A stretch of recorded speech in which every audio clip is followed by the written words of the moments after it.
Hi, I'm NJ. Welcome back. Today I'm going to talk about an absolutely brilliant read. This book is called An Artist of the Floating World by Kazuo Ishiguro.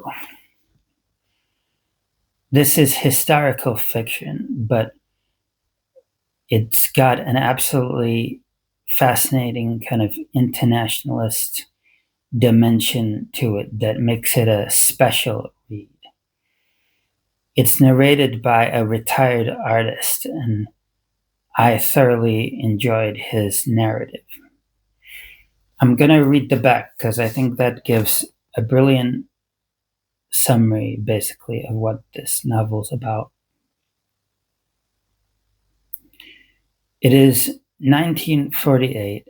Japan is rebuilding her cities after the calamity of World War II, her people putting defeat behind them and looking to the future. The celebrated painter Masuji Ono fills his days attending to his garden, his house repairs, his two granddaughters, and his grandson. His evenings drinking with old associates in quiet lantern-lit bars. His should be a tranquil retirement, but as his memories continually return to the past, to a life and career deeply touched by the rise of Japanese militarism, a dark shadow begins to grow over his serenity.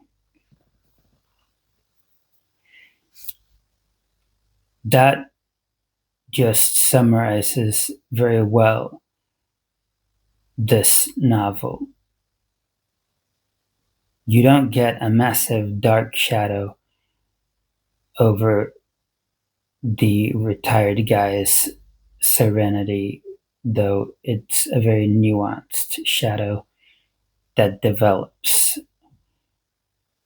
And that really characterizes the whole novel. It's composed of subtle shades of emotion and conflict between, on the whole, very likable characters. About half of this novel is devoted to October 1948, but you don't just get the action from that month, you get a lot of digressions as the retired guy Ono looks to his past.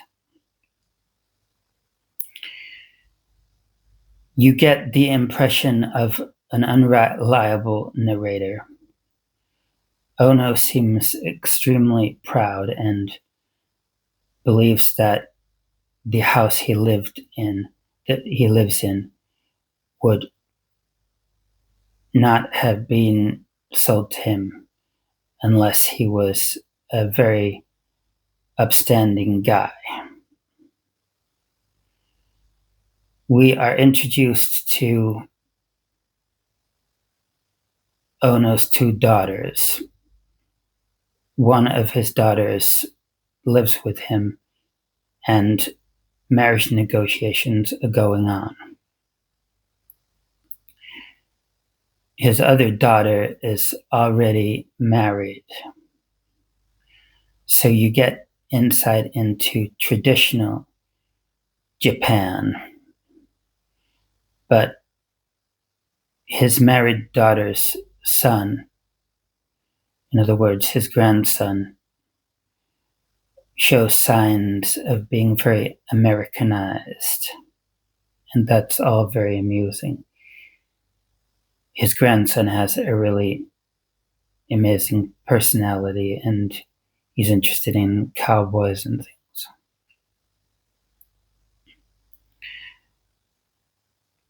You find the description of his garden amazing, and there's this mysterious bridge that he walks down to called the Bridge of Hesitation. There's also great descriptions of the war damage in his area. The narrator was obviously a proud teacher. And he reflects on the way his father didn't want him to be an artist. We learn that the husband of his married daughter is angry and bitter towards the narrator because the narrator played a huge part in Japanese militarism from his perspective. We only explicitly learn about the narrator's role in Japanese militarism by about page 60. So, as a reader, you're trying to piece together exactly what this guy is about, and you feel almost like an investigator as you read, which can be quite rewarding to you as a reader. The narrator reflects on his student days and remembers going to a bar that is owned by Mrs. Kawakami, a bar that he still goes to occasionally. This is in a traditional area of Japan. Marriage negotiations continue in this part of the novel. If you don't want to hear spoilers, please move to the final thoughts section using the timestamps below. So then there is a section of the novel entitled April 1949. In this section, it gradually dawns on the narrator that he may have a negative influence on the ability of his students to get careers. This all goes back to the fact that he was a propaganda artist working for the Japanese government, and so involved in Japanese militarism. In this section, he recollects visiting the bar on 2 occasions, and marriage negotiations continue. I think the subtext of this part of the novel is masterfully created.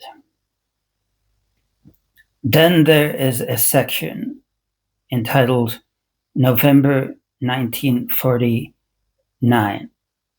This section gets a little while to get going, but when it does, it's really my favorite section of the novel and absolutely brilliant.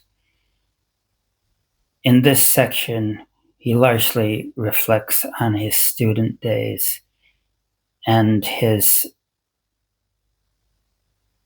journey into creating propaganda works. He writes about Dr. Sato, who he remembers, and he was an eminent artist of the time. He writes about his teacher called Mari-san, but Mari-san was more interested in the kind of traditional floating world art. He also talks about the guy who got him into creating propaganda works. His name is Matsuda. Also in this section, the narrator recalls reporting one of his students called Kuroda to the Committee of Unpatriotic Activities, and so he was arrested. But reading this, you feel like he's just telling a very boring yarn, as if the narrator sees nothing dramatic or intense about getting arrested. This all works towards his general approach to life.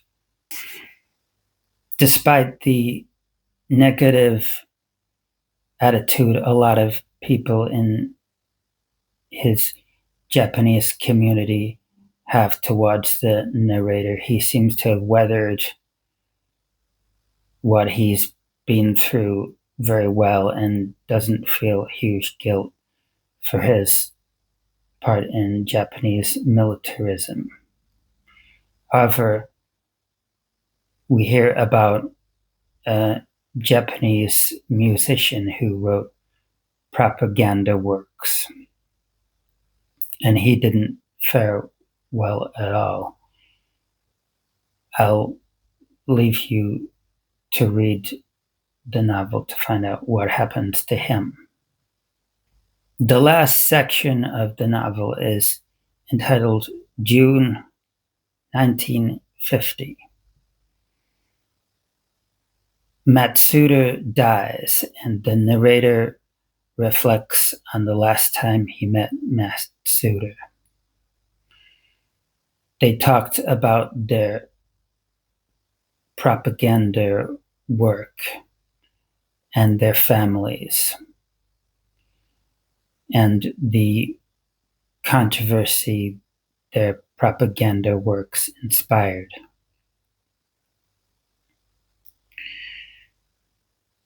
Right at the end of the novel, the narrator shows goodwill towards the new direction Japan is taking. And you kind of get the feeling that people are the victim of their circumstances, and certainly from the narrator's point of view, he's just a product of his time. So here are my final thoughts. This is a very meandering insight into the thoughts of a retired artist. He seems to feel very little guilt for his part in Japanese militarism. But you're asking, is that fair? Or should he feel guilty?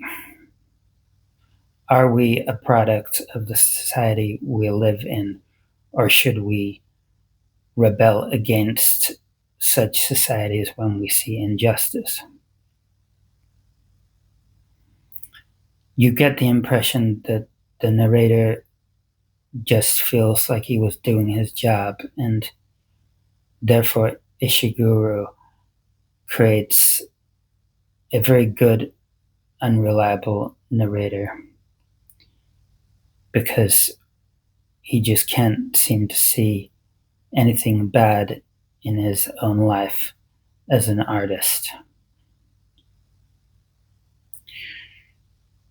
There's a lot to piece together in this novel, and some people might find it too overly convoluted at times, but I myself thought it was a great read. I particularly liked the bit where he was talking about his student days and the snobbery that people have towards artists generally, and the snobbery different artists have towards each other. Also, in many scenes, the subtext was masterfully created. This is the best novel by Ishiguro I've read so far. I'd give it 5 stars out of 5. I've also read this novel about 20 years ago. It is quite a difficult novel to read, but it's very rewarding to read. Thanks for watching. I'll see you next time.